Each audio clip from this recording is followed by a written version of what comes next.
Salut tout le monde, je m'appelle Guillaume et bienvenue sur Audio Fanzine. Aujourd'hui, on prend 5 minutes pour comprendre les systèmes de trémolo sur guitare électrique. Les systèmes de trémolo se présentent tous plus ou moins de la même manière en termes de construction. Il va s'agir dans tous les cas d'un bloc amovible, indépendant du corps de la guitare et qui va permettre un mouvement des cordes à leur point d'ancrage. Et on attaque aujourd'hui avec le trémolo de type Bigsby. En termes de fonctionnement, on a affaire à un système qui comporte deux barres, que vous voyez ici, et dont la barre qui se trouve au plus proche du chevalet va être amovible via le bras de trémolo, qui est cette partie-là. Et donc ce mouvement de la barre de trémolo va vous permettre d'augmenter ou diminuer la tension des cordes de votre guitare qui vont résulter dans cet effet-là.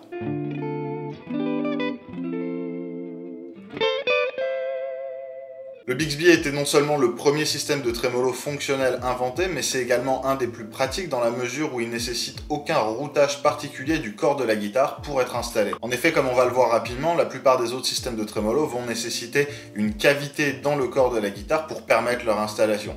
C'est pas le cas du Bigsby qui, à plus forte raison avec un système comme celui-ci, qui est le système Vibromate, va vous permettre de l'installer sur n'importe quel type de guitare, à condition de choisir le bon type de Bigsby, bien entendu, soit donc sans percer le moindre trou ou avec des modifications vraiment minimales au niveau de votre instrument. En termes d'effet, maintenant, c'est un trémolo qu'on va décrire comme très modéré. Ça va pas vous permettre de descendre ou de grimper de 4 ou 5 tons comme vont vous le permettre certains autres systèmes, mais c'est une action de trémolo qui est relativement discrète et qui va vous permettre de petites nuances ça et là, mais sans aller dans les extrêmes. Et on finit avec un petit point sur les inconvénients du Bigsby qui sont en général la stabilité de l'accordage de votre guitare. En effet, le système Bigsby implique que vous allez avoir deux points de frottement sur votre corde. Non seulement les pontés au niveau du chevalet, mais également au niveau du scié de tête que vous avez juste ici. Donc plus vous avez de points de friction sur la corde, plus vous avez de chances que la corde s'accroche un petit peu sur ces points-là et donc ne revienne pas complètement à l'accordage auquel elle était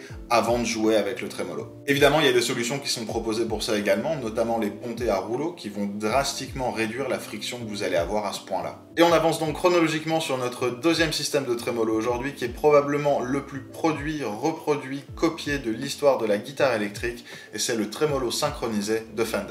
Ce système va se composer de trois parties principales. La partie que vous avez à l'avant, qui est donc le chevalet, sur laquelle vous allez trouver les pontés.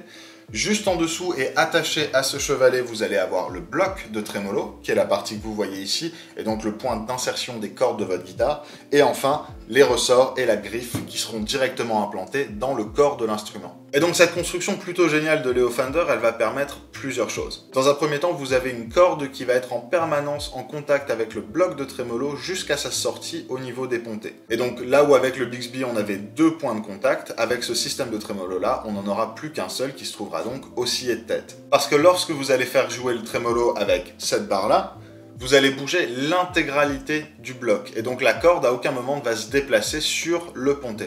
En plus de ça, on a là affaire à un système qui est hautement réglable. Vous pouvez vraiment l'amener un petit peu où vous voulez. Et ça dans la mesure où chaque ponté est individuellement ajustable, bien entendu, mais surtout dans la mesure où vous avez un contrôle complet sur la tension que vous allez avoir dans le système. Et c'est donc pour ça que dans la nature, on va retrouver pas mal de systèmes D, notamment l'utilisation de blocs entre le corps de la guitare et le bloc de trémolo pour bloquer complètement, j'ai dit bloquer 5 fois au moins, pour bloquer donc complètement l'action du trémolo et transformer ça en chevalet fixe. Et en termes d'effet maintenant de trémolo, on est sur quelque chose qui est un petit peu au milieu. C'est pas un système qui va vous permettre de monter ou descendre de 5 tons et qui va bien passer pour vos reprises de Pantera ou Steve Vai. Mais on est quand même sur un système qui va avoir une marge de manœuvre sensiblement plus grande que celle du Bigsby. Et enfin, notre troisième catégorie principale de système de trémolo pour aujourd'hui, ça va être le Floyd Rose. Alors ouais, je suis désolé, j'en ai pas. J'aime pas.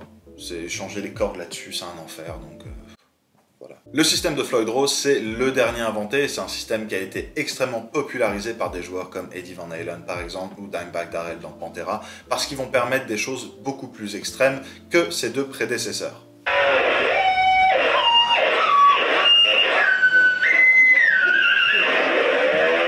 Et ça, c'est réalisé grâce à un système qui est dit complètement flottant, c'est-à-dire que le trémolo va être ancré dans la table de votre guitare, évidemment, il faut bien qu'on l'accroche quelque part, mais donc que la partie amovible de ce trémolo va reposer complètement au-dessus de la cavité. Et donc il n'y a rien qui va empêcher son mouvement vers l'arrière comme vers l'avant. Ça va impliquer autre chose qu'on retrouve quasiment à chaque fois sur les guitares qui en sont équipées, et c'est un sillet bloquant. Ce type de sillet va vous permettre d'ancrer vos cordes à un point bien précis, de manière à ce que lorsque le trémolo revient dans sa position d'origine, les cordes seront bien chacune dans leur emplacement au niveau du sillet de tête également. Et en conséquence de ce sillet de tête, qui était déjà la conséquence d'une autre conséquence, les systèmes Floyd Rose vont vous proposer un système d'accordage fin que vous allez cette fois-ci retrouver au niveau du chevalet. Et forcément, si vos cordes elles sont bloquées juste avant les mécaniques, vous pouvez toujours les tourner, ça fera pas grand-chose.